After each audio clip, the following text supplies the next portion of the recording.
Let's go racing. Good evening, ladies and gentlemen, and welcome to North Carolina, where we find ourselves in the final race of the round of 12. That's right, the Thursday Thriller Truck Series is live at the Rockingham Speedway. You got Mean Gene Money, the voice of MRL, here live with my tag team partner, Joe the producer, and we are about to bring you short track racing at its finest. Last race in the round of 12, 17 drivers battling for dominance today. Tons of storylines after last week and trying not to get eliminated. Joe, how are you feeling tonight?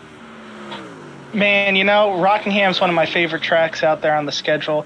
It's always a fun place to come back to. I'm so glad, real life, that we're going to see some racing this weekend, actually, there with the trucks and the Xfinity cars. Can't wait for that. Definitely going to be a difficult track here today.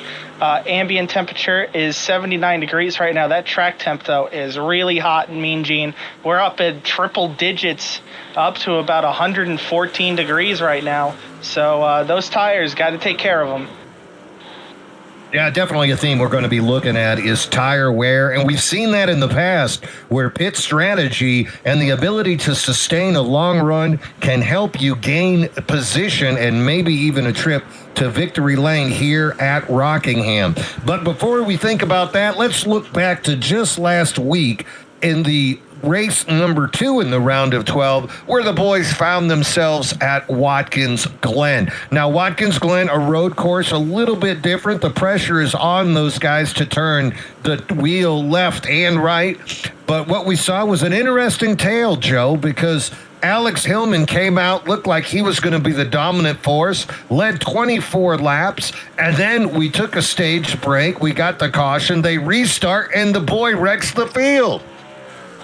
Yeah, it was definitely a bit of a chaotic restart there when we got back going from the stage break. Definitely really flipped the race upside down. And then we saw the pit strategy later on. Patrick Cowgill took fuel only and got himself a big enough advantage over Panzarella to be the one to upset all the playoff drivers last week.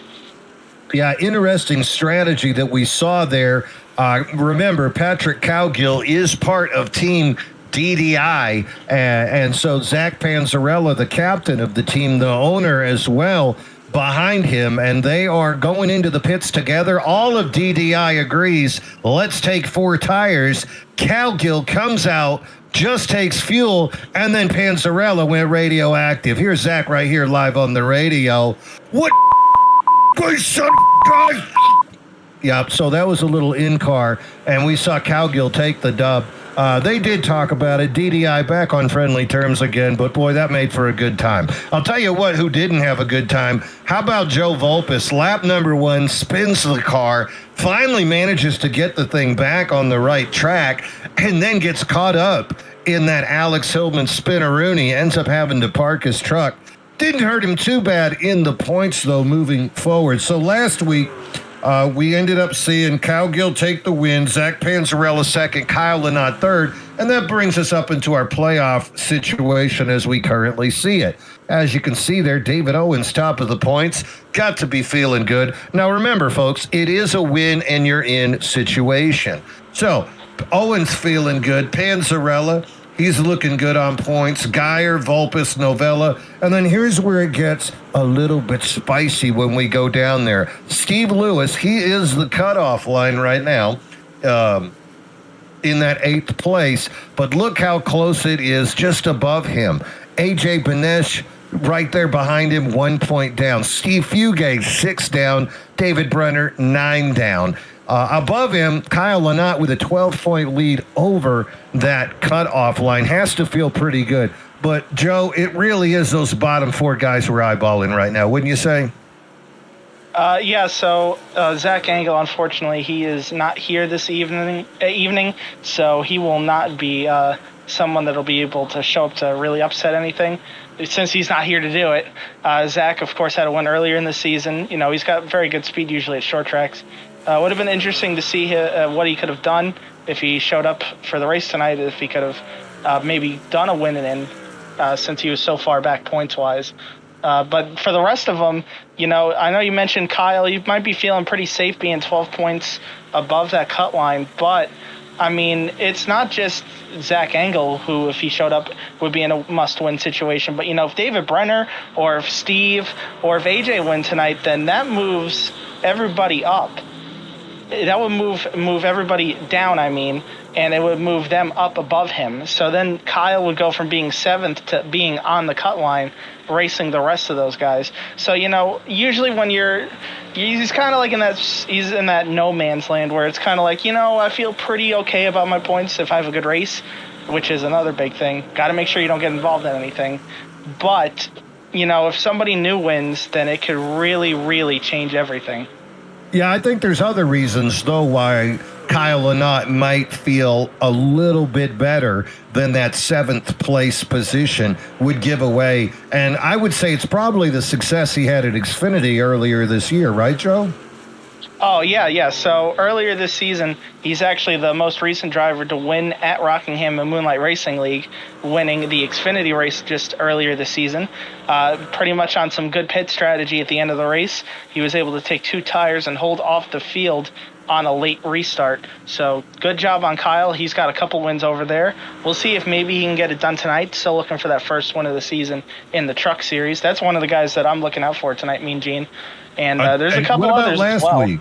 Now, let's look. We didn't race at Rockingham last year, but we did race there in Season 3. Took 1 year off. Season 3, we're there, and we saw Zach Panzarella get the dub. That's got to be one of the guys you're eyeballing, right? Yeah, he definitely has shown a lot more short-run speed and raw pace over the past few weeks as well. So I'm going to look and see if he can get out there to a big lead and get it done. If there's a short run at the end of the race, I don't know if there's anybody better in the field than him right now at being good on a short run. So he might be able to, if he gives himself the good track position, and he finds a way to manage those tires with his newfound speed a little bit better, he can be a real force here today. Yeah, right now, Zach Panzarella, fastest car out here in practice, running that 24.186. But if you're going to ask me the guy to take a look at, it's got to be Joe Volpes. We've been to Rockingham 3 times. We just mentioned that Zach won it in Season 3. But Season 2, we saw Joe Volpes get the win there. Season 1, we saw Joe Volpes win a championship there. So this guy has definitely shown what he can do. The first time he won it with a little bit of pit strategy, saved some fuel, saving tires, ends up getting the dub and that championship. Second time he's there, he has a duel with David Owens and ends up winning at the end to take it there. Volpes also second fastest in practice. So as far as previous efforts here at The Rock, I'm going to say Joe Volpes might be a guy that I really want to keep an eye on. But look who's number 2 in speed here in practice, number 3 in speed. How about that AJ Banesh as well? Yeah, he's someone over in Bonfire Trucks that has a lot of success at this track, being really fast. I know that from personal experience racing against him a time or two with just how good he can be, not only at putting down good one-lap pace. He might be able to get the pole here, so it looks like qualifying has started. He might be able to get the pole here with some good one-lap pace, but also he's very, very good on his tires on a long run. So I think he's honestly, he's probably my favorite coming into tonight.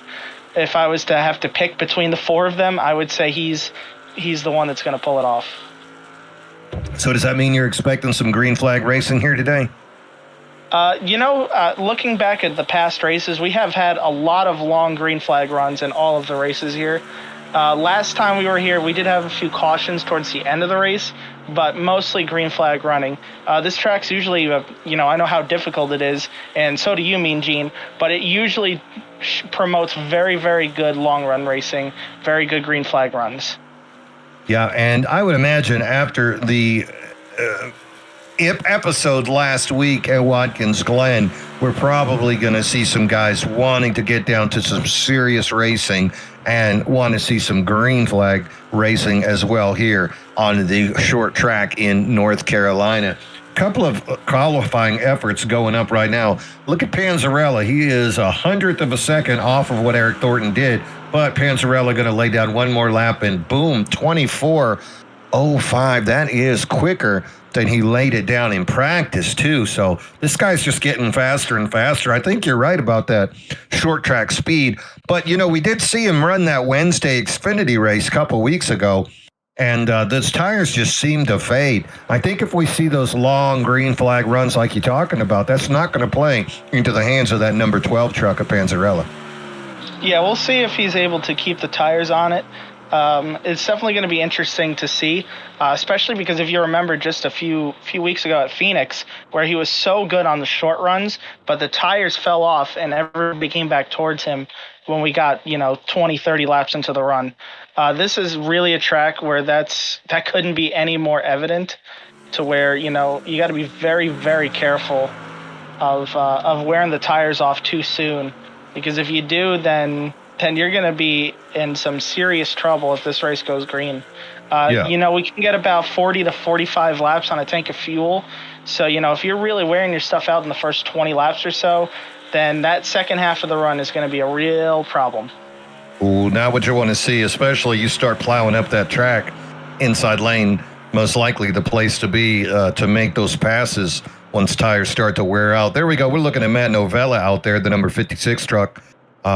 Daily Drivers Inc. truck as well. Novella, one of our playoff drivers, needs a really good run here today. And there's Alex Hillman. If anybody's got something to prove, it's got to be Hillman after last week leading all those laps and then kind of just came in hot, spun himself, and took some other drivers out at Watkins Glen. So if anybody's got something to prove to themselves and their teammates, I say it's got to be that 8 of Hillman. Really hoping he can put something good today. He was the 8th fastest guy in practice, so maybe we might see something out of that number 8 DDI driver here today.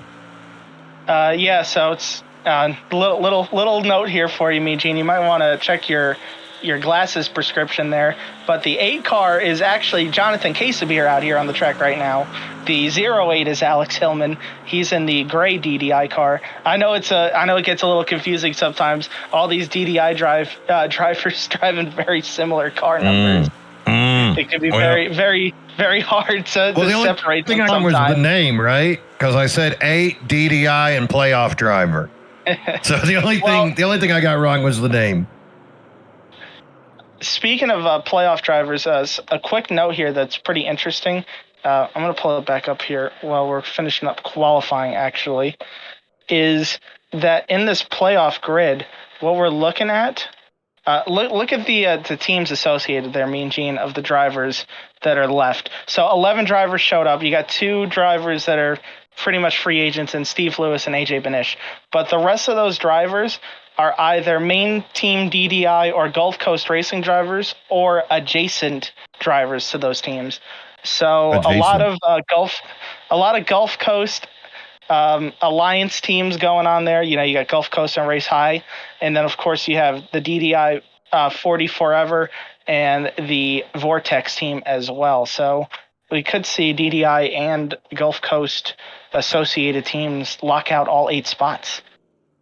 I would not be surprised. There is a reason that these teams are getting larger and larger and practicing together. Not a surprise if they're starting to share setups, driving lines, braking points, and all of those different little bits of information that can turn it into a successful drive.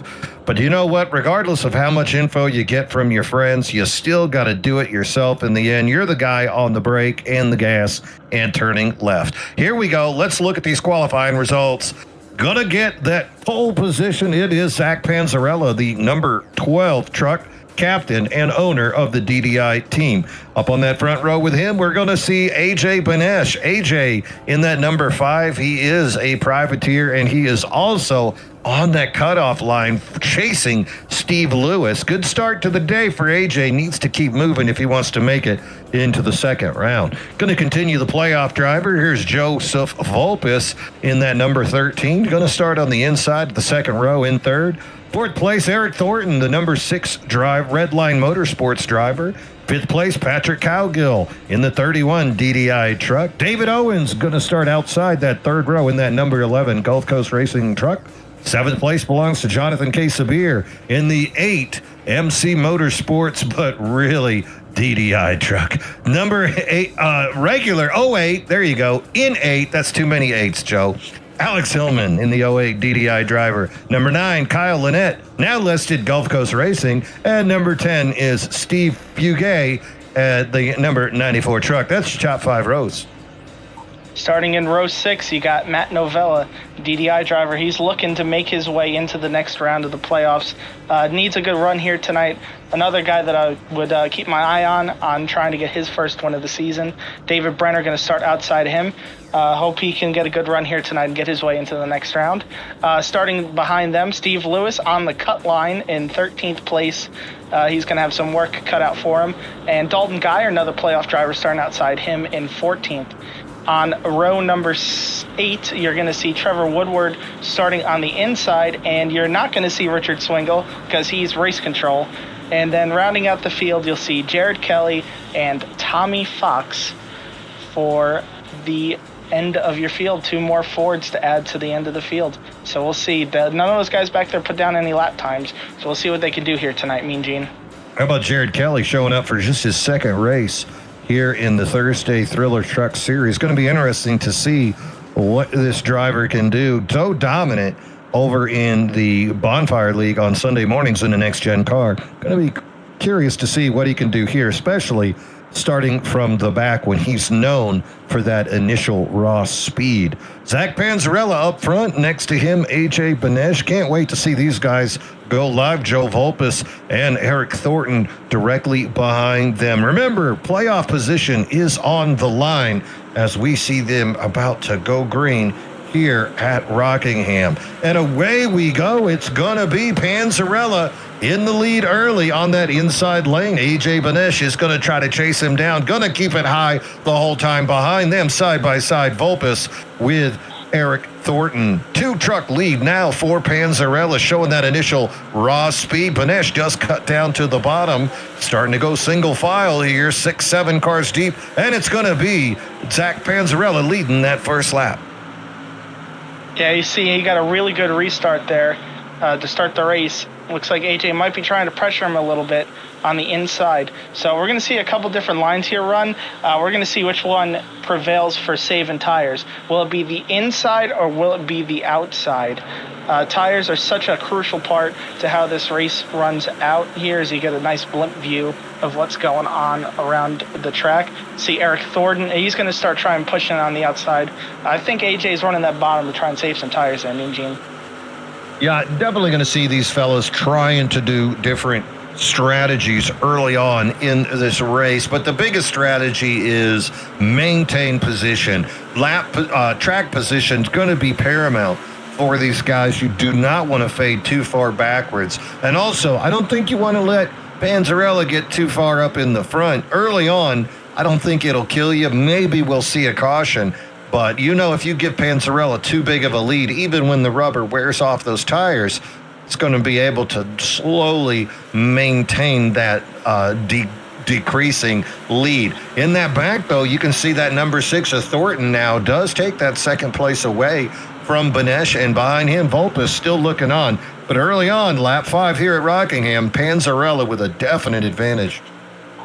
Yeah, it's definitely interesting to see what's going on throughout the field. Thornton, one of the biggest movers actually this early on in the race. He's already up 2 spots from 4th just by making those couple passes, trying to close in on the leader. The one I want to highlight, though, is your dominant driver from last week, Alex Hillman. He's already down 5 spots in the first 5 laps of this race. After starting 8th, he's now running in 13th. So I'm not sure if that's a saving tires sort of thing or if he's just struggling with the truck. Well, he's in a really tight group of DDI drivers there as well. So you imagine they're all buddies and nobody wants to take too big of a chance early on. A little bit of a gap ahead of them. You can see the 22 of Brenner slowly closing in, but a lot of single file racing here at this point as these guys starting to lay down laps. Speaking of laying down quick laps, look up front. You can see Thornton has closed that gap back up, only 0.23 seconds behind Panzarella. Maybe Panzarella's saving, or Martin might have found something now as Zach goes up high that time, trying to take that line away. Yeah, we're going to see a lot of that kind of diamonding going on in the corners there, Mean Gene. That's definitely the kind of way you want to drive the track to go fast here tonight. So that's what I'm going to look for, is a lot of guys trying to dive it in probably about middle of the track, wash up to the top lane, and then cut it off coming back off the corner. It definitely looks like Eric Thornton's going for it here early, though. I think he wants to get that lead. Yeah, Thornton could get that lead away from Panzarella. That's going to take away Panzarella's traditional strategy, which is to just smoke grass and go fast. Right now, with Thornton being so close to him, Panzarella's going to have to actually think about that long distance effect and what he's going to do with the tires. Sometimes it pays to just let him go by to continue to drive your style. It'll be interesting to see if Thornton can actually get side by side and start to take away the line that Panzarella would want to choose. Got a little close there, didn't they? Ooh, we got a little loosey-goosey there, Mean Gene. We got to watch out and see, make sure that Thornton didn't flat spot the tires or anything right there.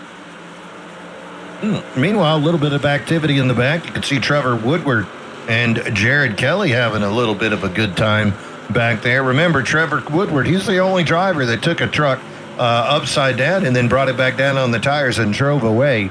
Now we're going to see, though, if he can drive that thing fast. He does lose the position to Kelly. Kelly on the move now got Alex Hillman in his sights next. Lots of single file racing going on other than that. Look at Banesh now creeping up into that picture. He'd love to see those two guys go on a little spin-a-rooney. Yeah, so I think what AJ's doing is right now he's just biding his time. He's waiting for the tires to start wearing out. We're only 12 laps into the race, just started lap 13, so we're not even a third of the way through this run yet.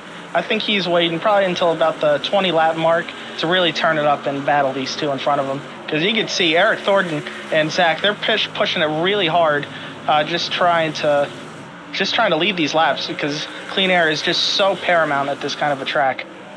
You know, the other thing I'm noticing about AJ is he's not doing that diamond technique that we talked about being so popular. Banesh really just trying to ride around on that bottom, and you can see how close he gets there. He loses a little bit of track on the exit, but coming in, and especially in the middle of that turn, looks like that inside lane might be just a tad quicker on entry speed. Is that going to cost his tires, though, if he continues that path?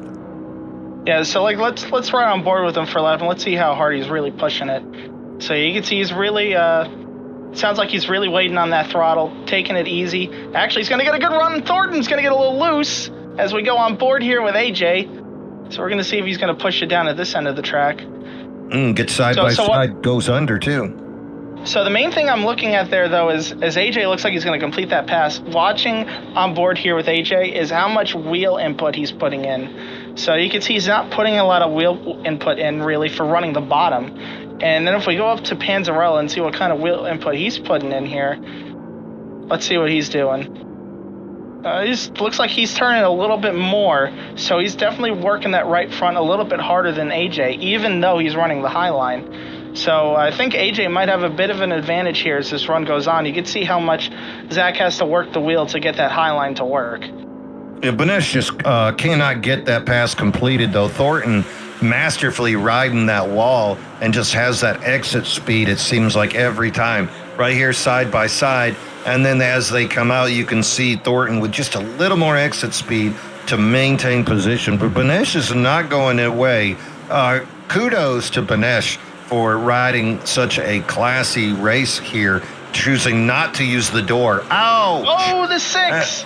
And there goes Thornton into the wall. And that's going to let Banesh complete the pass. And now Thornton is on the radar of Joe Volpus. It looks like Eric might be struggling. He might have gotten some damage off that hit with the wall. I know I have personal experience. Just scraping that wall off too can end your day. So looks like getting a peek there at that right front. I think it's a little crumpled up there, Mean Gene. Well, that's no good for him because he's got David Owens right on his back. And there he goes. Thornton going to bring it down. Going to go ahead and get that thing looked at right now. Meanwhile, look at Patrick Cowgill. He has now brought it into range of the 11 of David Owens. Remember, Owens in Season 2 had that great shootout with Joe Volpis for the win. So we know Thornton is a good driver here. Owens is a good driver. So it definitely gives credit and credence to the other 4 drivers that are racing with him, in front of him, or around him, that just this league is getting quicker every season. Yeah, so it's definitely very interesting because, it looks like we might have a pass for the lead, actually, as we're talking about that. Speaking of speed, AJ Benish blew past Zach Panzarella there. Yeah, guess Zach finally either lost those tires or decided that he did not need to battle Benesh. What this will do, though, is give Panzarella the opportunity to see what line Benesh is running. Zach is a chameleon, and he will quickly pick up on whatever things that you are doing that work and throw away what doesn't work. So while Benesh is going to get points for leading a lap, he's also now got Taskmaster Zach Panzarella behind him, copying whatever's working. Let's see how long it takes Panzarella to start riding around the bottom. Yeah, Still diamonding. I think he's committed to the top there, Mean Gene.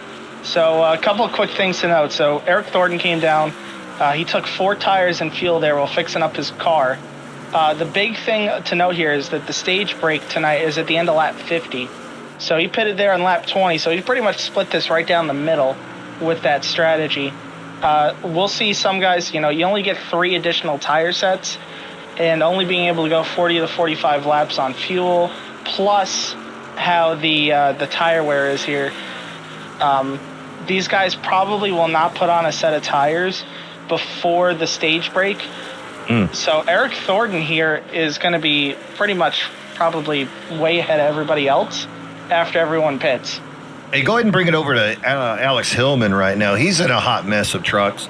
You can see Fugay is pulling away a little bit, but then you can see Hillman, Woodward, case of beer behind them, and they're also closing in on the 22 of Brenner. So this is probably one of the tighter, larger groups of car. Interesting to see earlier when Hillman and Fugay got so close. Hillman wiggled, let Fugay get away, but now you can see Woodward right behind, hoping he smells the blood and hoping he can still see it. But look at them creeping up slowly on David Brenner in that 22. Yeah, it looks like Brenner might be struggling a little bit with his tires here on the long run. Looks like Steve might have a little bit better, same with Hillman, and Trevor got the wall a little bit there. But it looks like they are doing a little bit better, as it looks like we actually got some good battling going on behind them as well. That's Tommy Fox there in that 57 making quick work of Jared Kelly. And below them look like people going into the pits. Jared Kelly is going to go ahead and think about taking tires. Look at the 6. Oh, he got so close to Steve Lewis there. That was terrifying. Yeah, we're going to see a lot of this because the closing rate is going to be so high. Eric Thornton's on about 8-lap-old tires here compared to everybody else's 28-lap-old tires. And with how big the tire fall-off is here, Eric Thornton's got to be going at least a second faster than pretty much the whole field. You can just see how much he closes in heading into turn 1. Yeah, he had a 24.42. Look at that. Look at that move. Passes Tommy like he's standing still. Yeah, 24.42 versus a 25.74. Not really any contest. That's almost a second and a half. The issue is he just has to be aware, like we saw there where he almost went right into the tail end of Captain Crunch. But he did manage to make it around Lewis, no problems.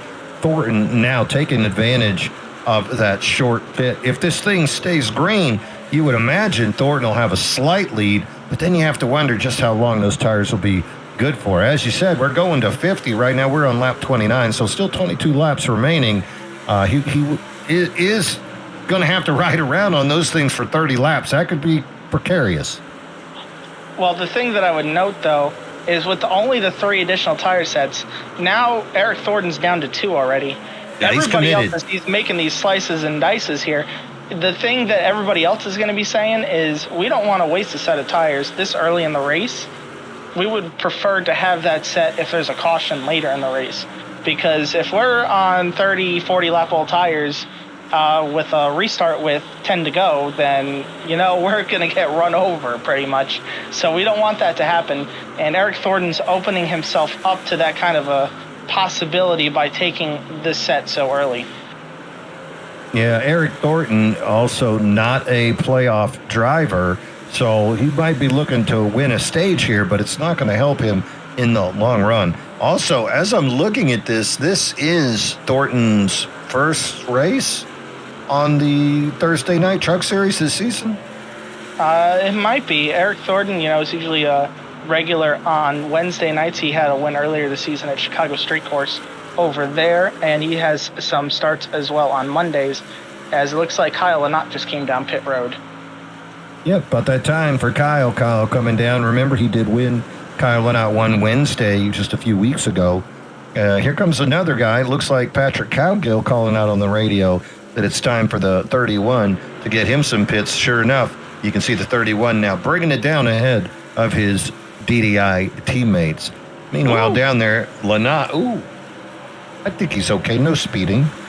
Kyle Lynott down there, he just got him some tires. Oh, and he peels out, coming out of the pits. 8.19 pit stop. What do you think? Is that right sides? That's fuel only. Fuel only for Lynott. That might be a bit of a mistake on how much fuel he put in the car right there. Definitely want to make sure you're not over fueling the car here. We only need to get a few laps, so nothing more than like 3 to 4 seconds should really be needed to fuel this thing up to make it to the stage. Yeah, there's Cowgill 6.06 on his pit stop. Definitely, maybe a little hiccup for him on pit road. These guys definitely are not taking tires, though. Those pit stops are not long enough for tires. Now you look, Jared Kelly 14.75, Eric Thornton 15.25. You know those boys took tires.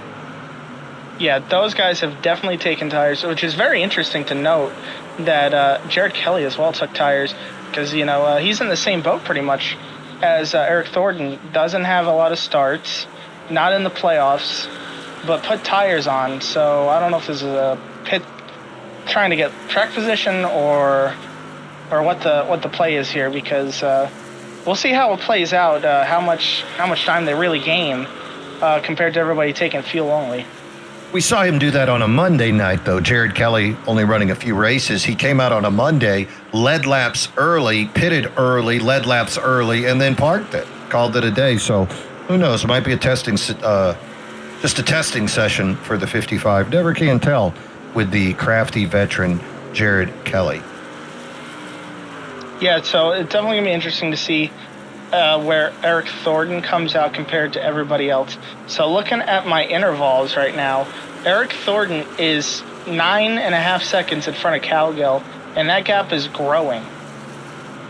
And remember, Cowgill took fuel only. Eric Thornton pitted for tires just about 19 laps ago. So he's on pretty much half the tire life as everybody else that's taken fuel only or still running out on the racetrack. So we're going to see. Mean Gene, he might be able to start lapping some people before this is all done. Well, we'll have to find out, especially if they're not taking tires. Meanwhile, Thornton only has 2 trucks in front of him that are on that lead lap. If Thornton could catch up to Panzarella and Benesh, he'd get it back the old-fashioned way. Once they come down for fuel, he definitely will, and then we'll just see exactly where they are. And then you're right. Then the fun part comes in to see if he can start to put folks a lap down. Maybe he can't hold that position, but some of the other guys, the guys that don't get put a lap down, that would be super advantageous for them a little bit later in the run. It's like AJ's going to come down pit road. Yep, Steve Lewis also making a nice stop. Panzarella's going to stay out, going to take the lap lead. Or at least try and add to his laps lead, I would say. 9 laps remaining. We are on lap 42. 9 more laps until we're going to bring it down for that stage and see who exactly is going to score those points. And Zach's going to come down pit road this time. Nice, easy entry on the pit road. And Vulpes will stay out, and he'll get a lap lead out of this. Hey, sometimes it's worth it just to push it to one more, especially if you're that close. If I'm a Jonathan Case of Beer, I don't know if I'm going to push it that far. And sure enough, here comes Case of Beer down pit road, going to bring Alex Hillman with him as well. And there's Tommy Fox. So Volpus and Geyer, last two, makes you wonder if Geyer would stay out another lap. Here comes Volpus, and he's gonna. Geyer is gonna stay out and go ahead and lead him. Why not? It's just one more lap, right? Yeah, I'd say right now we're right on the edge of having enough fuel. So this is probably the very last lap he'll be able to run on the track before running out of fuel. So I'd say he's definitely coming down this time. I would bet money on it, Mean Gene. And look at right behind him. He's got A.J. Benesh ready to take over at that spot. Once the other guys get it done, though, it looks like it's going to be Thornton. Thornton currently with a 7-second lead that's slowly growing ahead of them. And then you can see Panzarella tightening the gap on Benesh. Yeah, Spread them out here. This is it.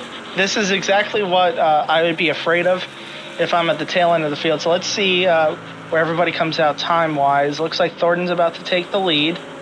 So now everybody's going to readjust. And, yeah, we got 13 on the lead lap, it looks like. Casabier's not too far in front. Fugay's not too far in front. Woodward, Owens, they're not too far in front. They're only 3 seconds up the road. And they did not take tires.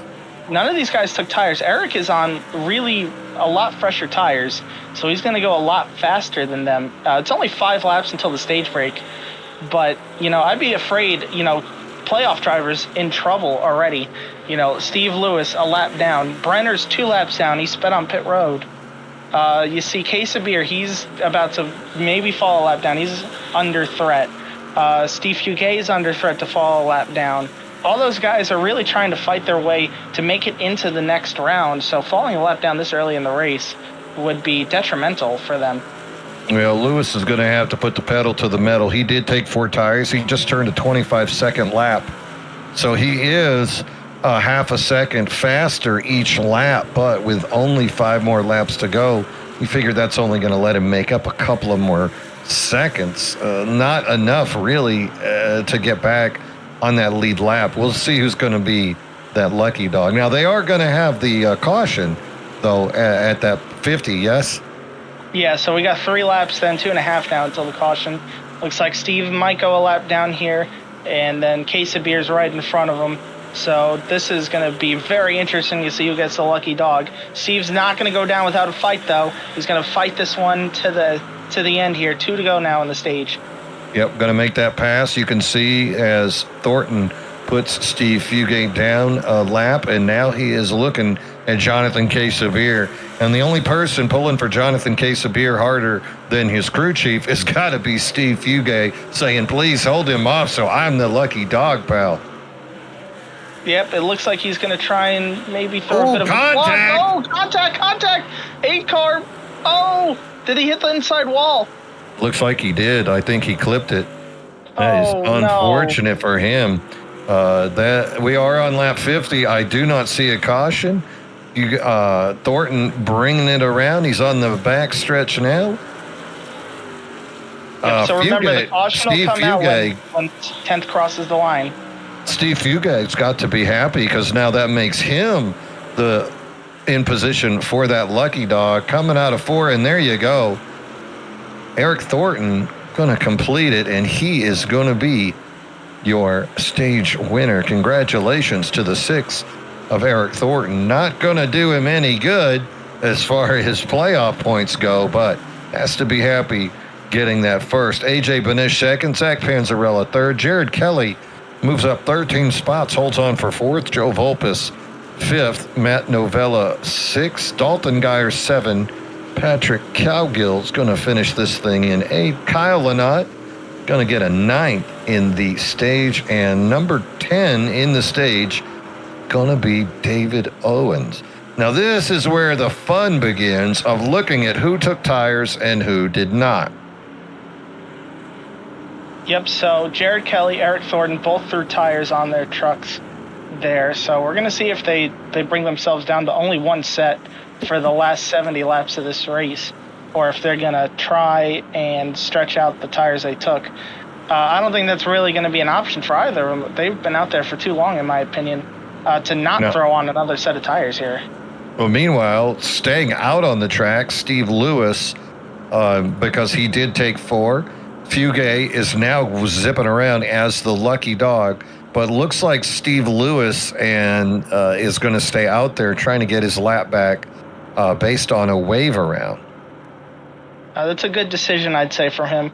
If he felt like he was going to end up a lap down, might as well take the 4 tires and then take the wave around when everybody pits at the stage, because you can still make it. You don't need to pit for fuel here in order to make it to the end of the race on only one stop.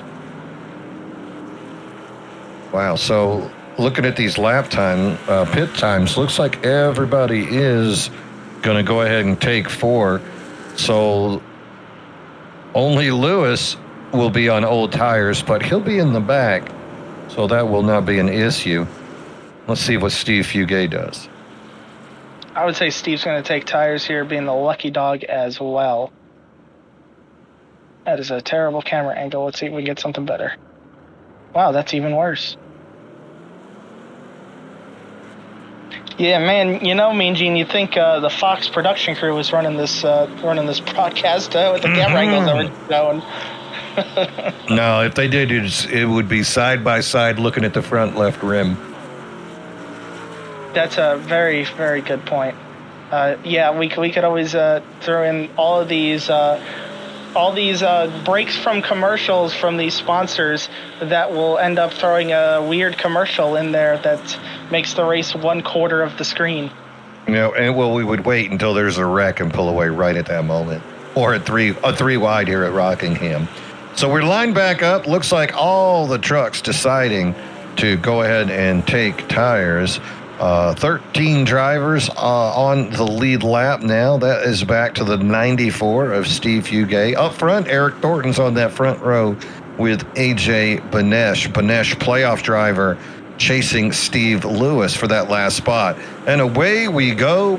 Thornton going to lead him off the line on the outside. Benesh is going to fade up, follow single file behind Thornton, coming out of 3. In third place, Zach Panzarella and Volpes side by side. Now looks like Panzarella gets a slight advantage. Going to fall in single file into third. Then Joe Volpes, Jared Kelly, Matt Novella, and Dalton Geyer. Up front, coming out of 4, Thornton is your leader, and he's going to lead lap number 56. Back to the Eric Thornton Show. Yep, so definitely very interesting to see how much these guys start pushing their tires. So we saw Eric Thornton on the last run. He had that problem where he got into the wall a couple times, and he had to pit early. He cannot have that happen again, or he'll end up in a situation where he won't be able to make it to the end of the race. No, at this point, he has got to be in conservation mode. And if that means giving up position, I think that's just what he has to do, and hope that he can commit triage for the rest of the race until he gets down to those final 30 laps or so. Meanwhile, in the back, look at the excitement. Dalton Geyer, Patrick Cowgill, David Owens, those guys are all really tight, especially Owens right now, looking around the outside of Cowgill. Cowgill definitely having some issues, needs to find the rhythm again with that number 31 DDI car. Good side-by-side racing there. Look at that momentum of the 11.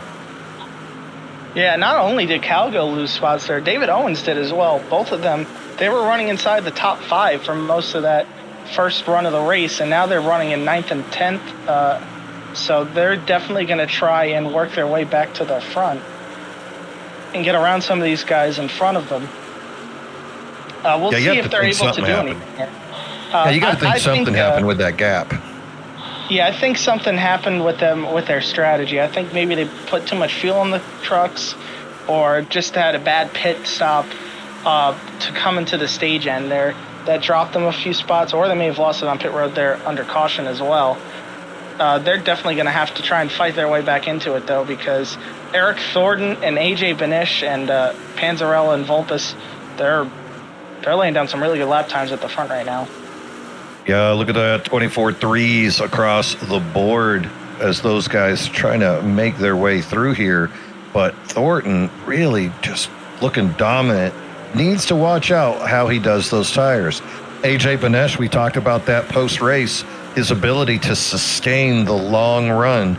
And I'll tell you what, if you're in second place before the long run begins, you got to feel good about that.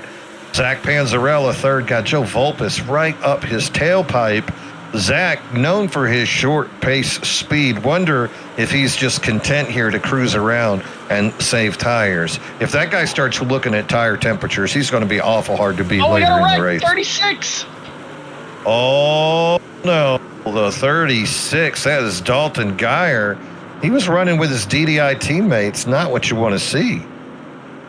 Yeah, it looked like maybe there was some contact, maybe somebody got loose, and then it turned into a hook into the outside wall is what it looked like. Unfortunate break there for Dalton Geyer, playoff driver, to be involved in that wreck. See if we can get a closer up picture of that truck. See if maybe there's a little damage to it. All right, so it looks like he is directly behind. Who's in that white? David, no, that's not Banner. Is that Lynott? Who's in the white and black truck with the blue lettering? That would be Kyle Lynott. All right, so it looks like he's directly behind Lynott. I'm watching a replay. And they come into 3. Geyer cuts down low. And then looks like Lynott just kind of came down on top of him. Lynott continues on his way. Geyer, not too bad. He didn't make hard contact. So it looks like Lynott just got a little bit loose, cut down the track there, and he ended up making contact with Geyer. I don't think anything malicious happened. Looked like a racing incident to me, but I think Geyer's going to get away okay on damage. Yeah, no harm, no foul, it seems like, from that wreck. So that's always a good sign. It looks like you already got the 988 coming out of pit road. You got some of these other guys. I think Trevor may have gotten a little damage. He's coming out of pit road. Steve Lewis, he might be taking a set of tires here. That could be a possibility. Try and get his way back into the race, get some track position for the second half of this race. The only problem with that would be you only have one set of tires for the rest of the race. Well, Lewis is, 8th in points. So that guy can't really be messing around. And now is the time to use everything you got.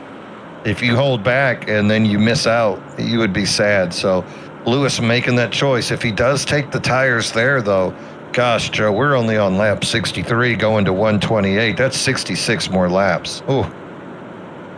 Yeah, so we definitely got a lot of racing still ahead of us here, as it looks like Eric Thornton's going to take the outside again for this restart that's upcoming. Definitely going to see what happens. So you got AJ lining up then on the inside. He's in second, and Panzarella's lining up behind him. Zach was running the high line a lot there during that first half of the race. We'll see if maybe he takes anything he learned from AJ, if he did, here on this run, or if maybe he'll just start following in his tire tracks on the bottom and try and use that to maybe save the tires a little bit better. Well, we'll definitely see how this is going to work out, especially for some of the playoff drivers in danger. Jonathan Quesabir showing a lap down back in 16th place, not where he wants to be. Up front, Eric Thornton is the control car, has chosen the outside, as Joe said. AJ Benesh is side by side with him. Pace car is off, keeping an eye on that 6th, the control car, waiting for the flag, and away he goes. Look at that jump so fast that he is going to bring Joe Volpus with him on the outside. Volpus and Benesh side by side. Volpus with the momentum, trying to carry it around the outside, but Benesh rides that apron like a masterful genius, ends up staying side by side with him. Look at the jump, though, the top 3 cars got.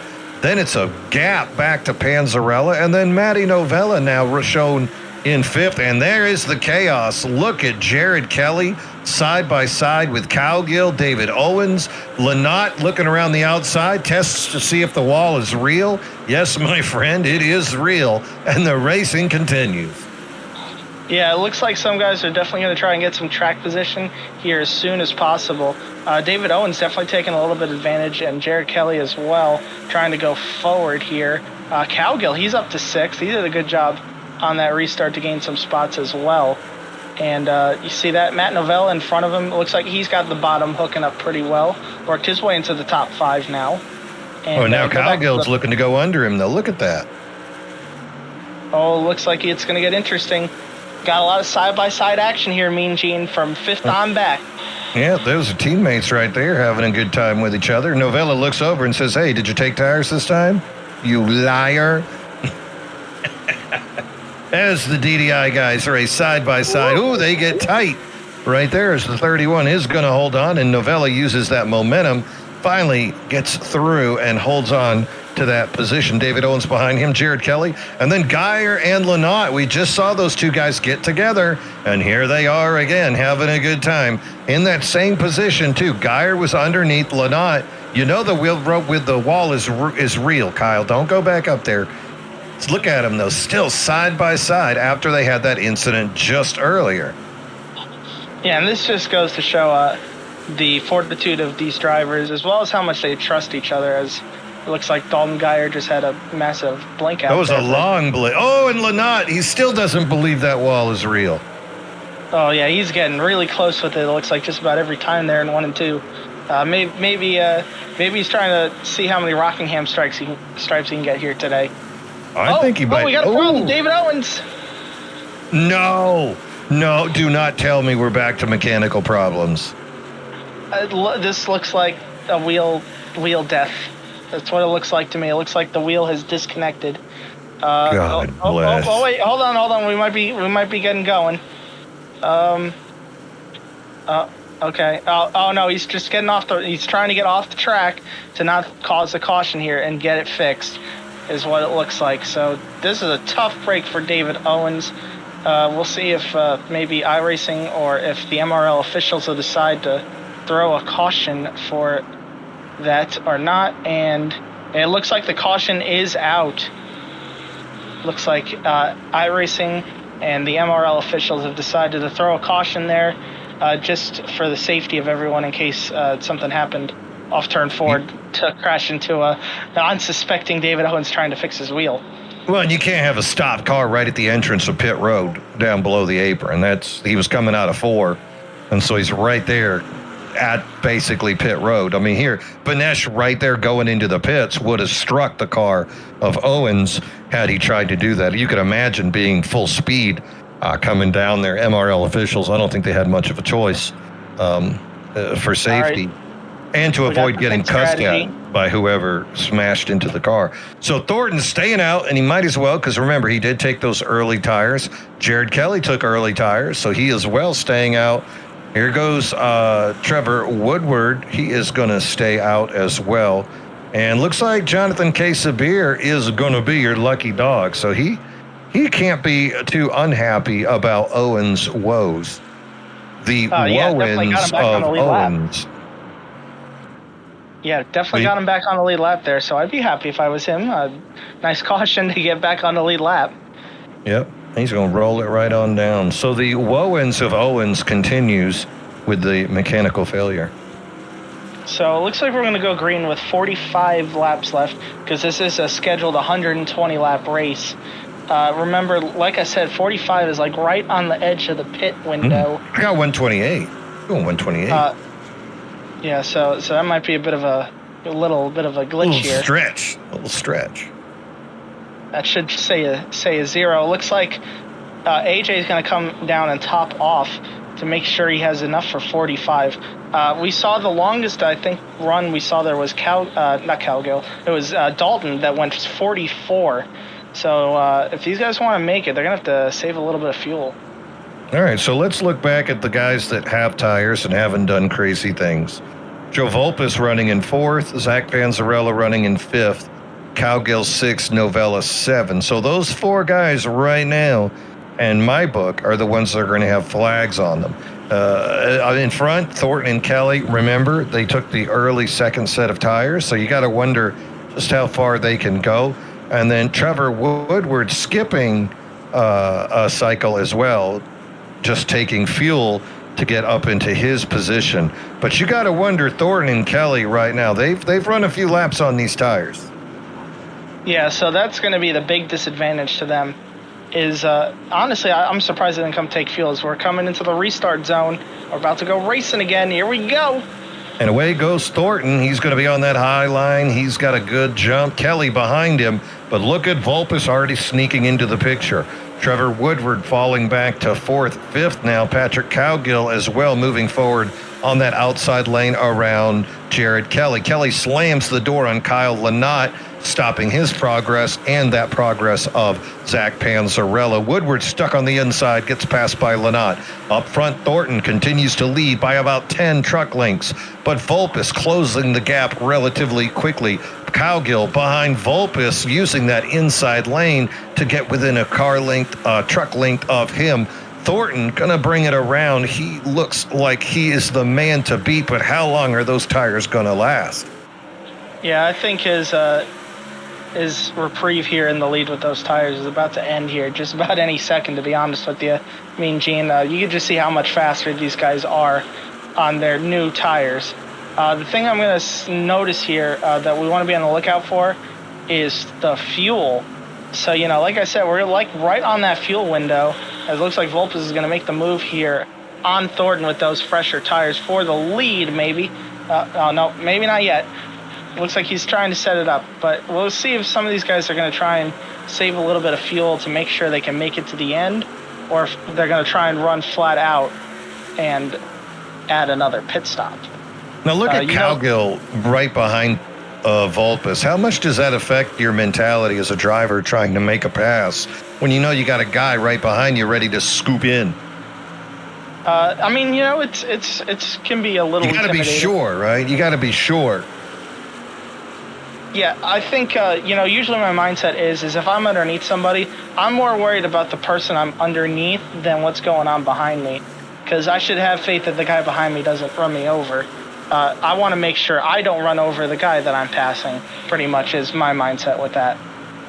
Ooh, meanwhile, look at Panzarella almost took it 3 wide. Eric Thornton now falling back into third, and he's dealing with Kyle Lynott. But right behind them, you can see Panzarella as well making decisions. This is where I would be afraid. Panzarella could easily have tried to go under Lynott while he was side drafting with Thornton, but Lynott makes that pass clean, and now Panzarella gets past the barrier of dirty air, but still side by side with Thornton, and here comes Matt Novella. Good racing back here. Poor Eric Thornton, that early tire set that he put on that early pit stop in that first stage, I think coming back to bite him right now. Yeah, that's quite unfortunate. Definitely interesting to see how this is all going to play out. Eric and the rest of them are definitely going to need a caution since they didn't pit for fuel, because they're not going to have enough fuel to go to the end either. I'm not sure. Oh, it looks like Panzarella got a little loose there. Now, what do you think is going on with AJ Benesh right now? Benesh did only take fuel on that last stop when he came in. So what happened was falling back to 10. Tires. So he took tires, but then he came back down and took a splash of fuel. So if we go into his cockpit here, let's see if he's driving the car any differently, trying to save some fuel. Yep, there you go. There it is, Mean Gene. So he's doing some trickery. Yeah, he's clutching it in. It looks like Vulpes is also falling way off of Cowgill. Let's see what's going on up there with him.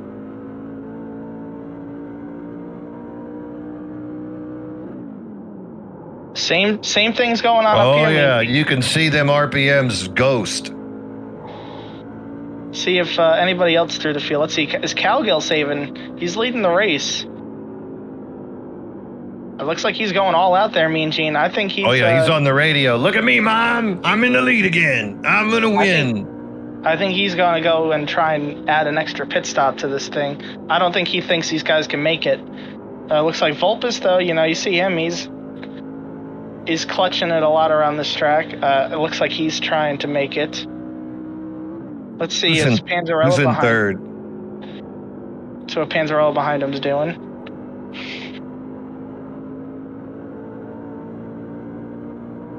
He's closing in a lot on Vulpes here. It doesn't look like he's clutching it right now. No. Let's see. Well, he's got Matt Novella inches away, too. These are some great cockpit cams to see what these drivers are seeing as well. He doesn't look like he's saving fuel either here, Mean Gene. Keep going back through the field. Kyle Lynott. Looks like he's going all out. Oh, look all out into the wall.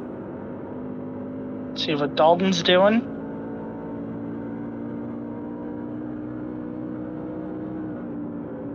Dalton's going all out. And meanwhile, Panzarella has made that pass on Joe Volpus to take second place. And looks like Novella now trying to go around the outside. That's a tough way to pass. He's going to end up side by side with Joe Volpus. So Patrick Cowgill leads, got a second, 1.2 second lead over Panzarella. And then Novella finally gets around Joe Volpus. Behind him, Lynott starts to close the gap. And then we're single file a little bit. Steve Fugay making his way back into seventh. And AJ Benesh out there continuing his strategic run. And that's the guy we talked about with the fuel runs, the guy that has that long-term strategy. So got to wonder exactly what that 5 has up his sleeve for the rest of the field as we go. And Volpus as well. So a couple of guys that we've seen have great success on this track already counting backwards, making use of the clutch. Up front, though, Patrick Cowgill, he is just laying down those laps, not concerned with it. Everybody else, except for those two, appears to be thinking that there is going to be another pit stop or a caution. You know, one caution away from none of this mattering. Meanwhile, Jonathan Sabir and Jared Kelly, they're going to bring it in under green. So they're thinking it is definitely going to be another pit stop, and why not short pit now and get some fuel. Let's see here about tires. 14.96 for Kelly, 14.91 for Sabir. So tires on the menu for those two guys. Something of note there, Jared Kelly just took his last set of tires. I think Eric Thornton came down the lap prior and took his last set of tires. So those guys are done for the rest of the race. They want to see it go green from here on out.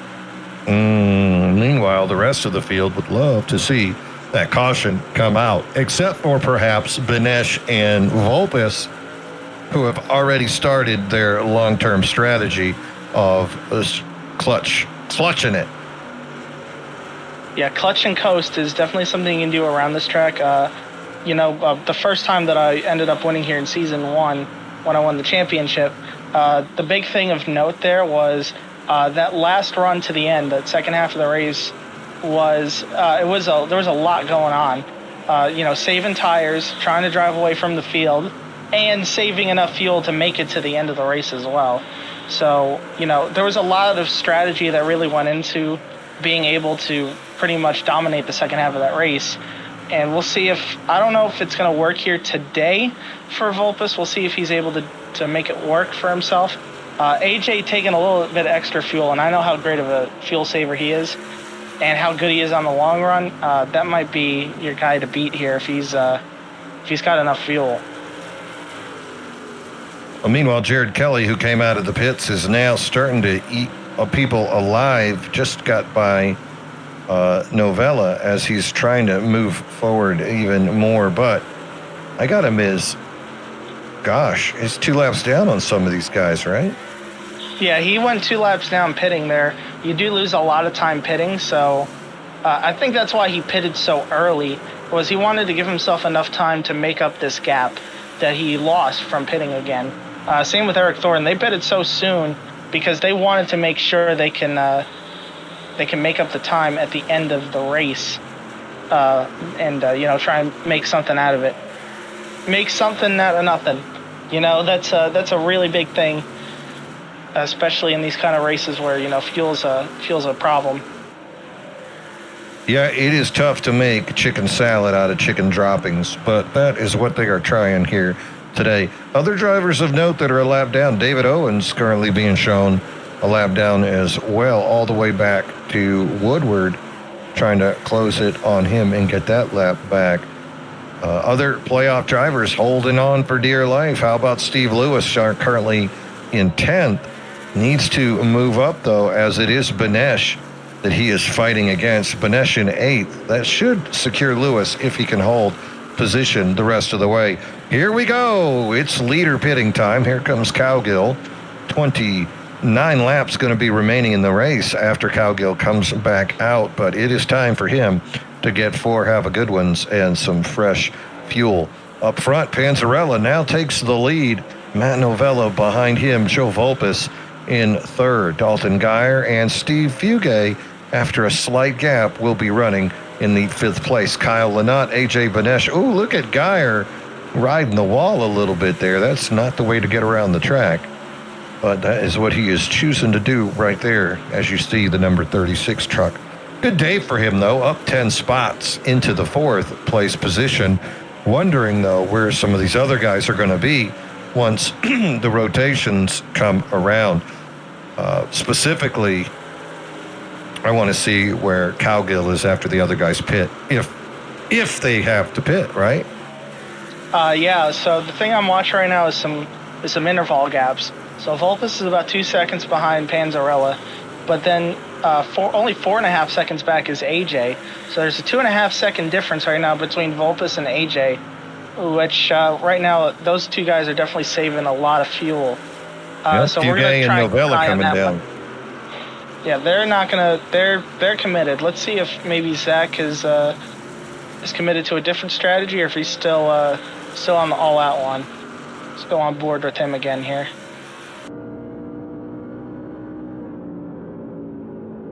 It looks like he's lifting a little bit earlier. He's not really clutching it though, but it definitely looks like he's lifting a lot earlier than he was, doesn't it, Mean Gene? I think so. At some point, it could just be tire wear as well. Not as much fuel conservation. We'll just have to continue to monitor the progress of the number 12 Chevrolet as he battles his way around the track. Lap 105 about to come to completion as we have 24 laps remaining to get to lap 128. So, like you were saying, though, with Steve Lewis, we need to make up spots. With all these guys pitting, if he's able to make it to the end, he's up to 5th. He's got a top 5 going right now. He might be able to point his way in with that. Yeah, Captain Crunch definitely needing to make miracles happen as Banesh. This is not the track where you would want AJ Banesh to be chasing you just a few points behind. But if Lewis can replicate what they're doing, is Lewis clutching it by any chance? Well, let's take a gander here. Let's go on board with Steve Lewis. See what he's doing.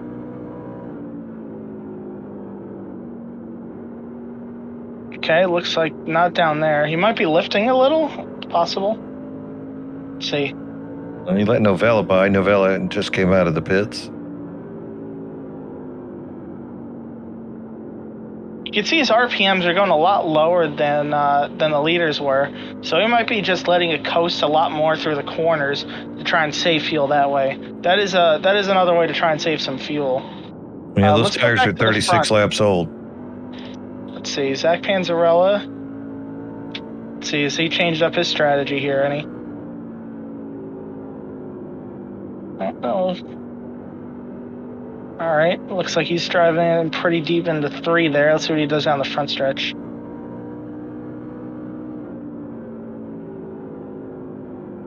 Looks like he's driving it a little bit deeper than he was a couple laps ago. If we go back to Volpis, let's see what he's doing.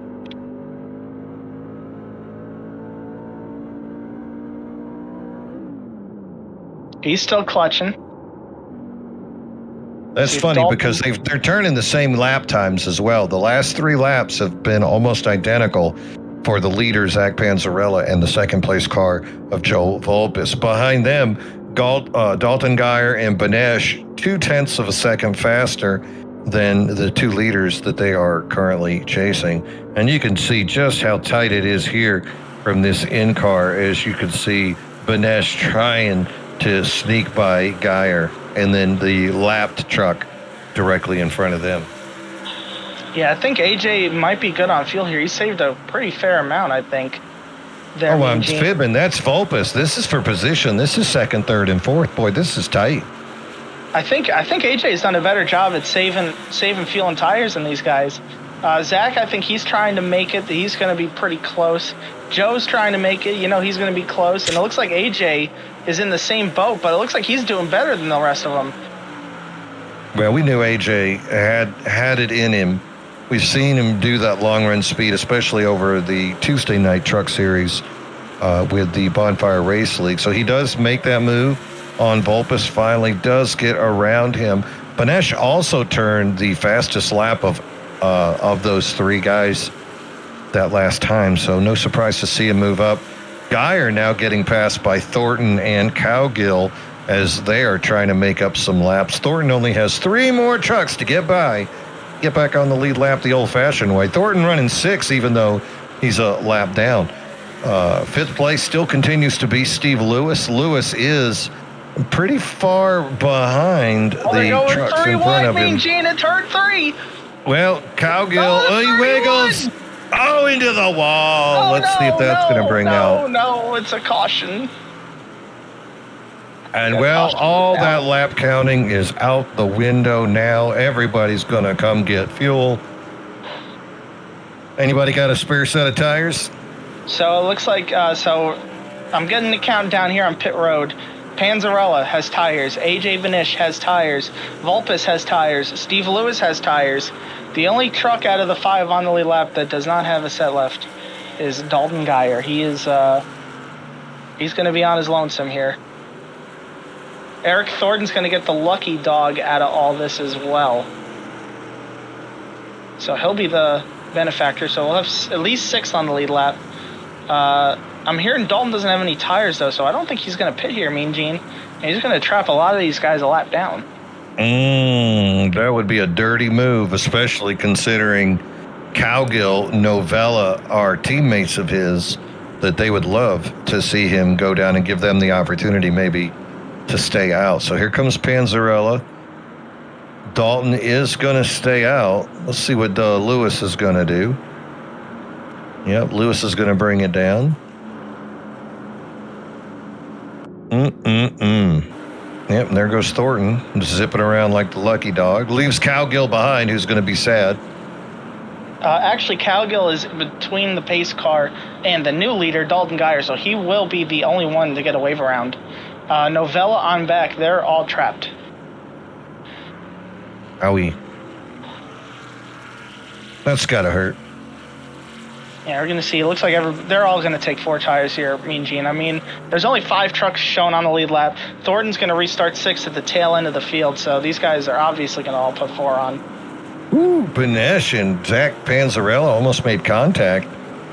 Benesh came out of there like smoke in a drag racer. Almost made contact. Yeah, he definitely wanted to make sure he had the track position over AJ for this short run here to the end of the race. So good job by that pit crew in order to hold on to the effective lead out of the group that pitted. Dalton's going to be the actual leader here.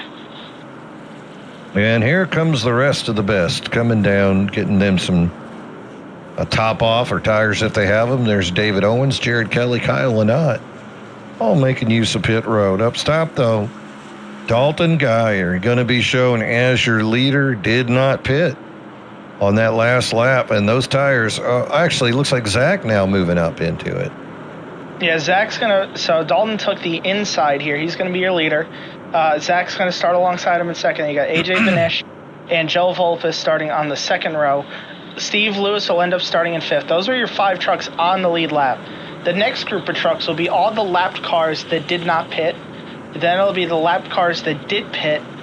Then it'll be your lucky dog, Eric Thornton.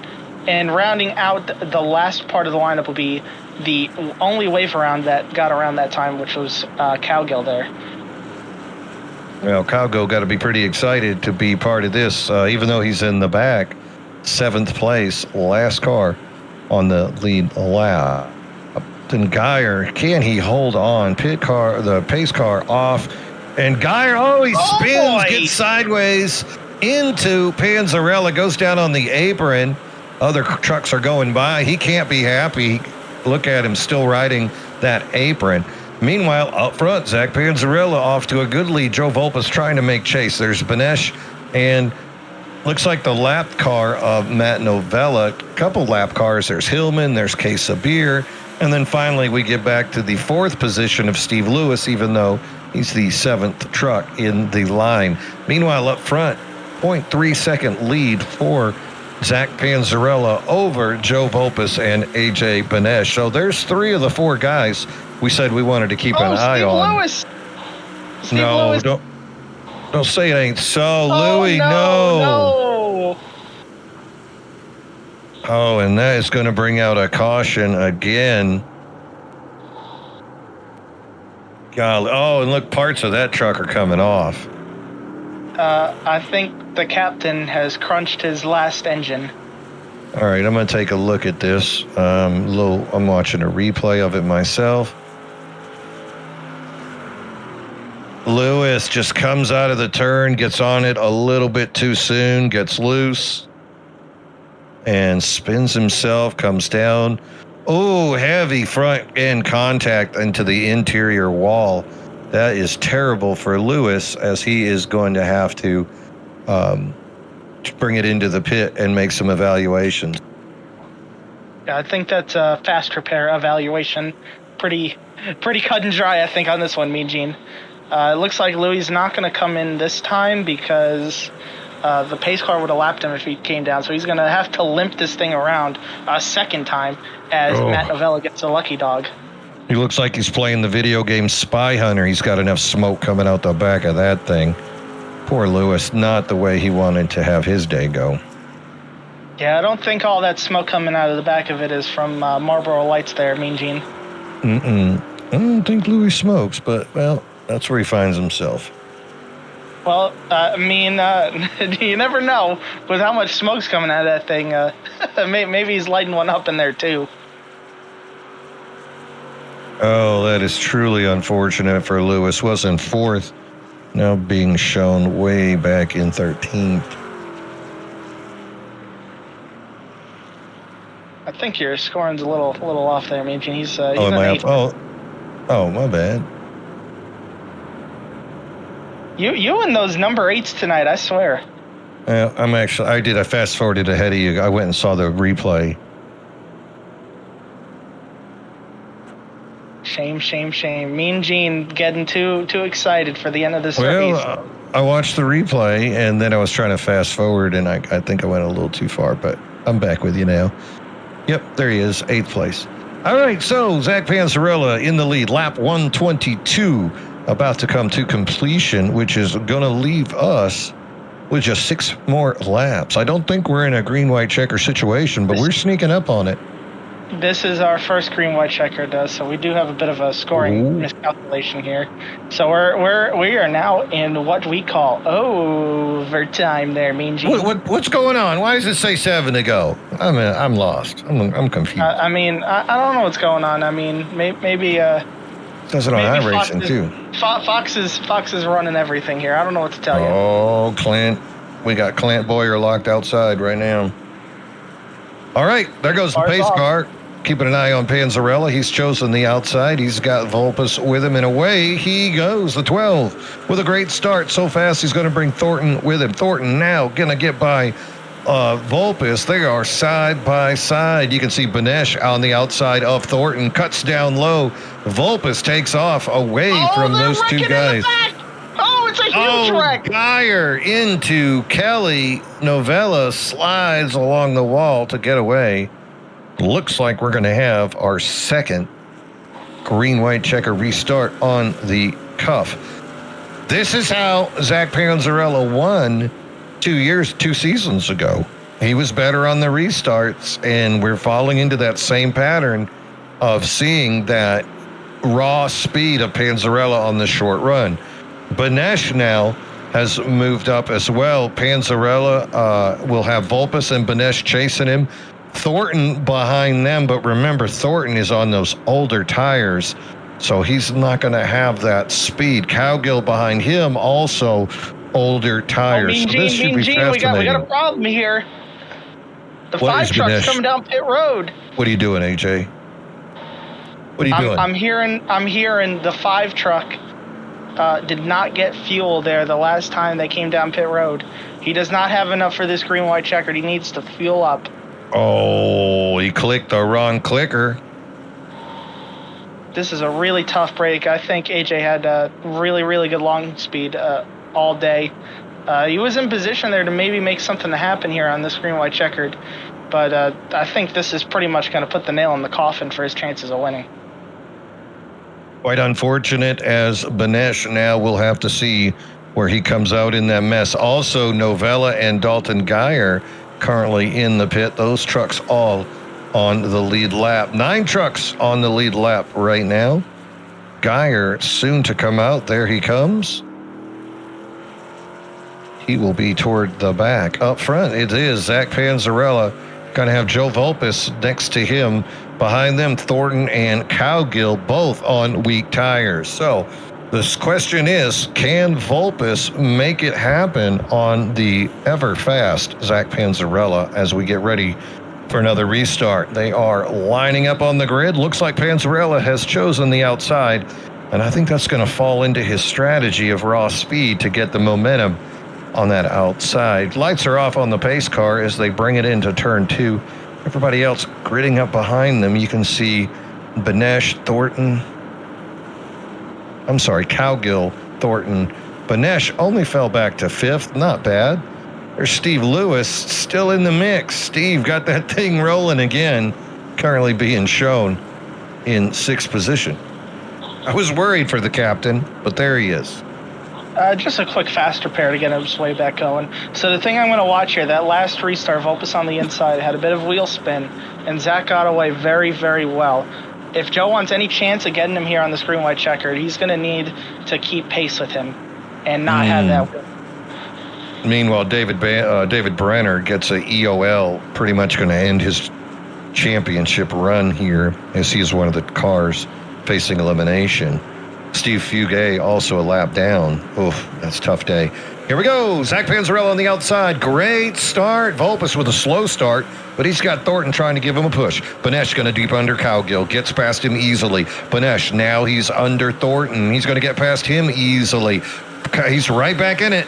And there we go. Zach Panzarella with a 3-truck lead goes into 3. Vulpes trying to give chase. Vulpes and Panzarella now pulling away from the field. Banesh trying to keep pace, but he's having difficulty coming across the line. It's going to be Panzarella leading him into 1. Got a 0.1 second lead over Vulpes. Continues to push. Vulpes trying to find the speed in that truck. Cannot get it done. Back stretch. It is Panzarella leading him into 3. Vulpes starts to close the gap, trying to find that line. Panzarella, though, diamonds 3 and 4 comes through on the front stretch. Zach Panzarella is going to win here at Rockingham. Joe Vulpes going to finish 2nd. AJ Banesh almost ran out of gas, but he's going to get 3rd. Eric Thornton, Patrick Cowgill is your top 5. What a win for Zach. Yeah, definitely great job there on those last few restarts to hold on.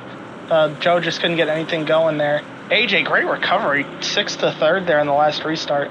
Got all those spots he lost back, but couldn't really battle for the win, unfortunately, since he wasn't able to get that fuel in the car.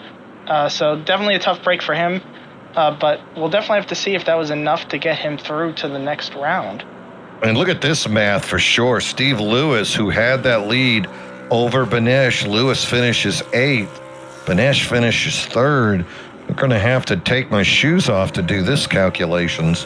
Meanwhile, look at Zach celebrating here at the Rock as he had that quick short run speed, able to hold off Vulpes. You know, the other thing fascinating about Banesh was just how quick he was on those.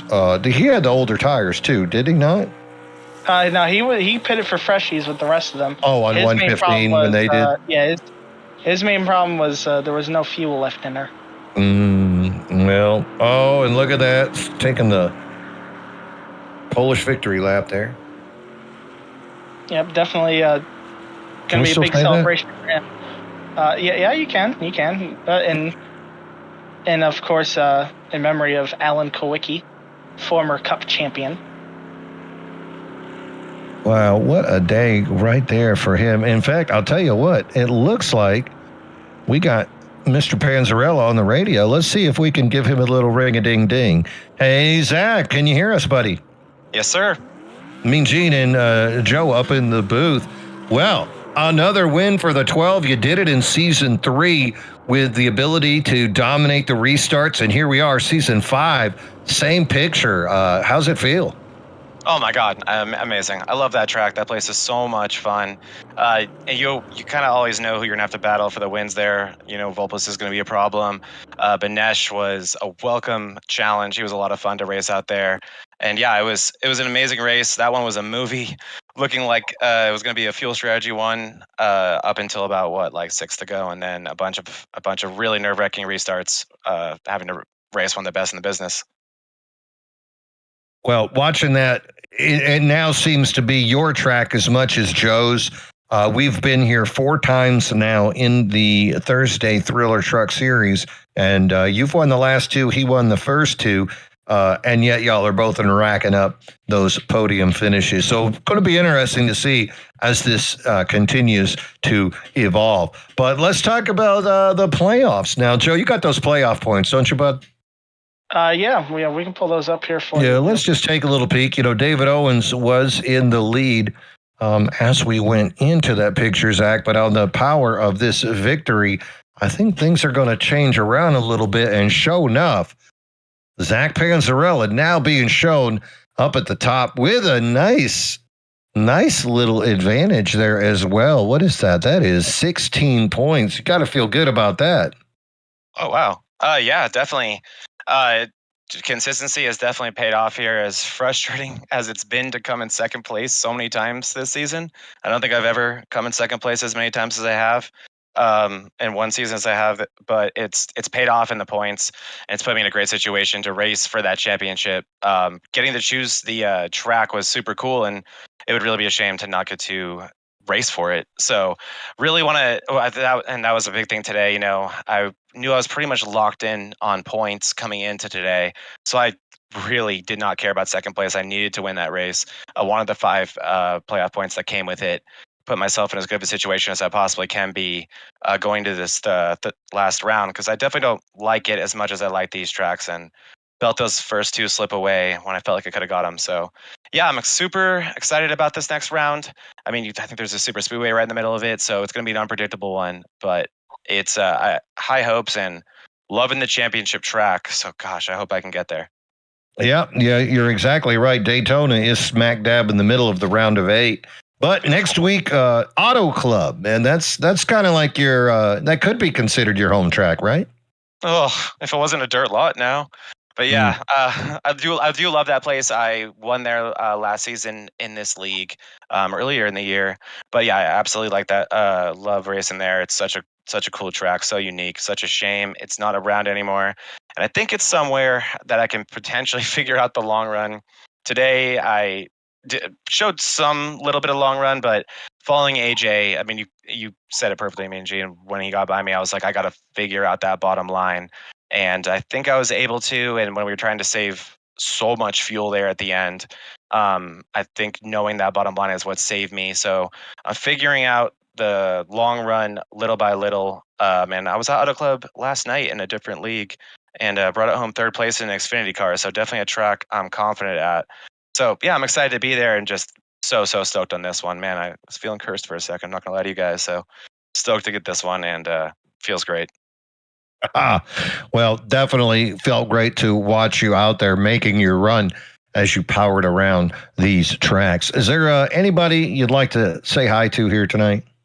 Oh man, well I'm glad I think I got the best looking race car I've ever driven to victory lane, because that VRN paint scheme, oof, that thing was shining underneath that Rockingham sky today, was it not, boys? I love that thing. So shout out to Vortex Racing Network and everyone over there. I know you guys will be over there next season for this league, so I'm so stoked to be over at that network. And but thank you to MRL Broadcasting for putting on the show every Thursday. That really means a lot, and it's been so cool to watch these this race or these leagues, or this league specifically is so cool. And we put on such a good show, and today I felt like was such a movie that if it came down to a gas race, I mean, Volpus easily could have won. Who knows what could have happened between me and Nash? We were about to have to race each other with a handful of laps left, and I think we could have ran each other out of fuel. It could have been an unreal finish, and instead we get two overtime finishes, which people love those. So I'm just so happy it's all getting documented by two amazing broadcasters and a great producer. So great job there today, guys, and I'm super stoked that we're getting to see these races back. It's coolest thing. And yeah, thank you to my team over at DDI Motorsports, Daily Drivers Inc. I was losing my mind in those last overtime restarts, guys. Like what you said, I was saying to Cowgill before the race about Watkins Glen. Multiply that by 10, and that's what was happening in the DDI Discord with those two last overtimes. So I apologize to everybody on my team for having to deal with me when I'm in those situations and how badly I do. But those guys are amazing, and having 4 of them in the playoffs in this round of 8 is so cool. I mean, I love you, Vulpus, and I love you, Owens. But man, we're going for an all DDI championship 4 just to say we did that. So I just shout out to everybody on that team. It's been awesome racing with you guys and all the new guys we have coming in. It really is an awesome team to be a part of. And yeah, thank you to Daily Drivers Inc., Vortex Racing Network, and MRL. Amazing league to race in, and very, very honored. And that's why it means so much to win these races, because these are amazing drivers, and it just means a ton to be the winner in these races. It feels unreal every single time. Well, there he is. That is your winner here tonight at the Rock, Zach Panzarella, pilot of the number 12 VRN DDI truck. Congratulations, my friend. Go have a cold one. I think you've earned it. Thank you. And he's right. And he is right about those final 8. You are looking at 4 DDI drivers. You are looking at 3 or 2 Gulf Coast Racing. You're looking at a Gulf Coast ally in Kyle Lynott in the race high racing, and then the privateer all by myself, AJ Benesh, who's going to come in 7th. And tough break, Steve Lewis, so close, but what an amazing run by Benesh to get enough points, and that kicks out Steve Lewis. Meanwhile, Kyle Lynott holds on, and he is also able to advance. What final thoughts out of this thing, Joe? Yeah, so I don't think we had a chance to go through the final running order, actually, there. So let's pull that up for you real quick so we can look and see where everybody finished here today. If it'll let me. No, it doesn't want to know. Its feelings are hurt. There we go. Well, I knew where Swingle would finish. I had that figured out. Yeah, Richard Swingle, yeah. Being race control, I don't think he was going to have any chance at it here today. Yeah, he finished in the race control booth right where he started. So, of course, Zach Panzarella pulling out the victory here today over Joseph Vulpus. AJ Benesh ends up finishing 3rd. Of course, enough to jump him into the round of 8. Eric Thornton ends up 4th. Patrick Cowgill ends up in 5th. Matt Novella had good enough of a run to finish in 6th and move his way forward. Same with Jonathan Casabier in 7th. Steve Lewis, of course, we were talking about how close it really came for him to be making the next round. 8th place finish, very impressive finish for him today. 3rd top 10 of the season. I'm sure he's pretty ecstatic, at least getting a good run out of it here today. Dalton Kyer ends up as your last truck on the lead lap in 9th. And then David Owens rounds out the top 10. First truck, a lap down there, Mean Gene. Yeah, David Owens had to be a little sad, though. Yeah, ending up a lap down, I don't think that's where he wanted to finish. And I don't think the guys behind him wanted to finish there either. Oh, the mechanical issue, though. Yeah, he's definitely going to have to get that looked at again and see if he can get that sorted out. Is that F1 shaft again? Did he get the shaft again? No. We're beyond the shaft. We're at the whole wheelbase at this point. Oh boy, oh boy, oh boy, oh boy. Just to run through the rest of the field real quick, Kyle Lynott in 11th, Steve Fugate 12th, Alex Hillman 13th, Tommy Fox 14th, Jared Kelly 15th, David Brenner 16th, and then your one DNF today was Trevor Woodward. He'll finish 17th. How did Trevor get a DNF? I didn't see him take bad damage. I'm not sure if maybe he got more damage than we thought at some point. Unfortunately, he was not able to finish the race. So now let me pull up Mean Gene for you, the grid for the next round of the playoffs for you. So the top 8 guys, you see how they've reset, and then 9th through 12th, they're battling for their way into the top 10, then of course as well between the 4 of them. Look at those sexy points. Panzarella and Owens tied now based on Panzarella's playoff points that he accumulated today. 10 points behind them. Dalton Geyer, Joe Volpes, 17 back to start, but most importantly, 9 ahead of K Sabir. Remember, we are battling 3 races to see who will be in the Final Four before they go to Kentucky for that championship. Auto Club next week on the line. K Sabir just 9 points behind Volpes. AJ Benesh, 10 points behind Volpes. Fade down to Matt Novella and then Kyle Lynott as well. So Lynott, the bottom 4 kind of in a hole coming into this thing, trying to chase down the top 4.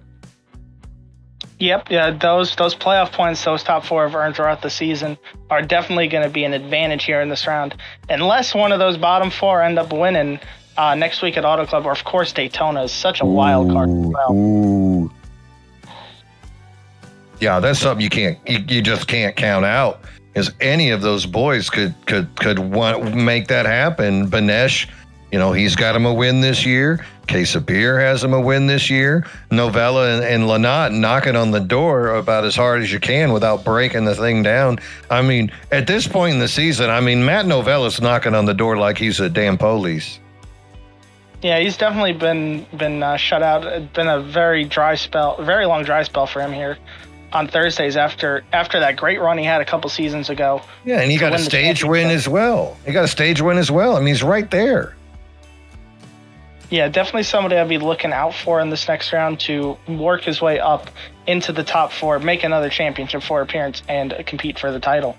Yeah, he's 4th in stage points. So if there's a guy outside of that top 4 you're eyeballing, it would be Matt Novella in that 56. And he's got 3 teammates to help push him when they go to Daytona and Auto Club as well. I think Auto Club, the draft, will be a significant factor when you're looking for top speed. Yeah, we'll definitely see how it all plays out with the draft and everything at Auto Club next week. Tires will be a big thing as well. So a whole lot of factors when we go to Auto Club next week to see what happens. What do you think about Benesh? Do you think Benesh being by himself, looking at Daytona, do you think that just puts more pressure on him to produce at Auto Club? With him being by himself, that could be a blessing in disguise, really. He really has the ability to work with whoever he wants to. So, if he wants to latch onto one of these groups, he'll be able to.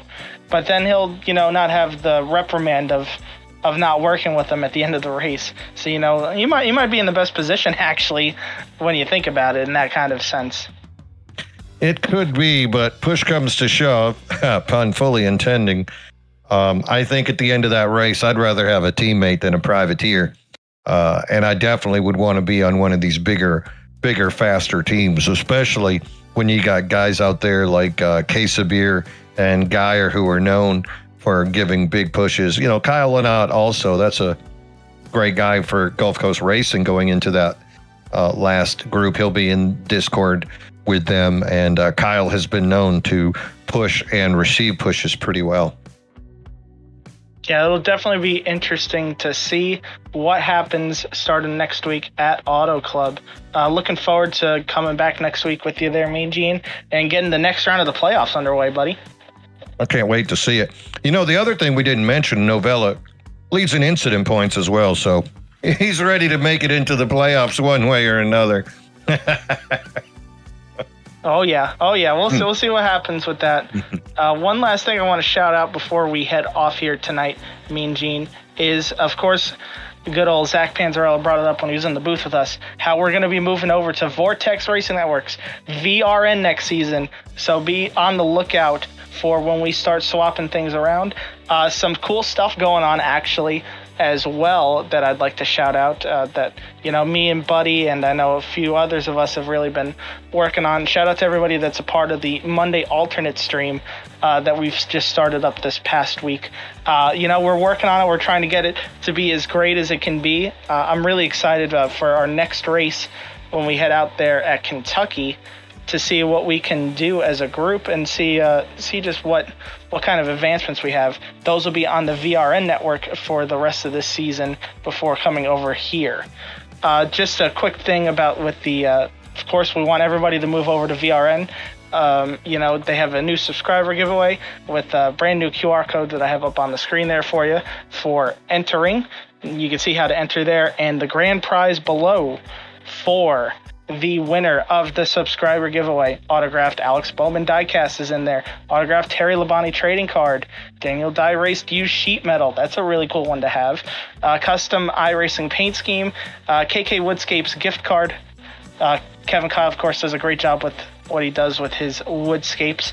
Shout out to him as well. VRN t-shirt, Daily Drivers Inc. merch pack, and then the Salmon Amateur Stores t-shirt. So a lot of cool stuff there to be given away, Mean Gene, to come join us on VRN next season. That's right. 4 races are going to be broadcast on VRN next week or next season. 4 different nights of the week. Sunday, you can catch our next gen broadcasts. Those will be around 12 o'clock from the Bonfire Racing League. Monday nights will be live with the MRL Monday Night Mayhem Next Gen Cup. Wednesdays, the DDI inaugural truck season will launch, and then Friday late nights, you will see the rebroadcast of the MRL ARCA races. So 4 different nights. Get subscribed now so you'll get those notifications.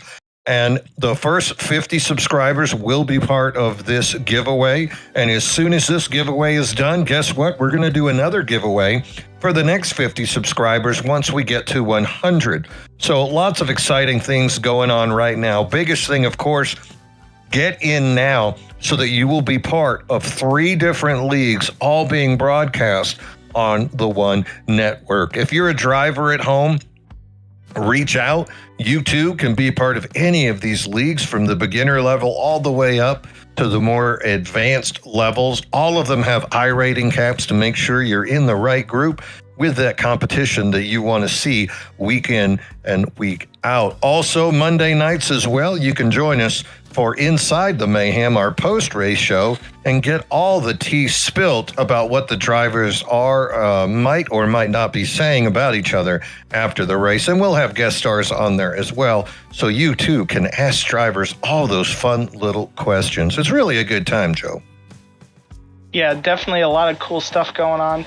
I'm really excited to get back to the watch parties, not this week, but next week when we get back to racing on Sundays in the NASCAR Cup Series. And we'll see if the streak continues of Joe stepping away from the stream and chaos breaking out, and Denny Hamlin winning when Joe's on the stream as well. No, bite your tongue.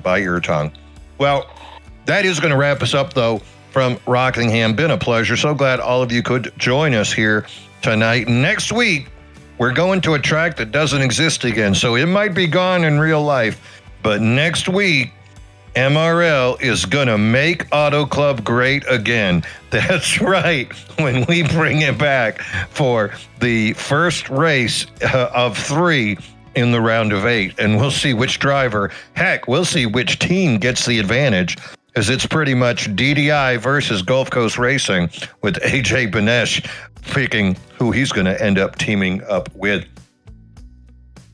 That's going to wrap us up. On behalf of myself, Mean Gene Money, Joe Volpus, all of the admins here, Steve Fugay, Joe Volpus, David Owens, John Beverly, Zach Panzarella, our sponsors, Chantilly Lace, KK Woodworks, DDI, all the fellas back with the production truck boys. It has been a pleasure. We will see you next week. And as always, bottoms up and hammer down.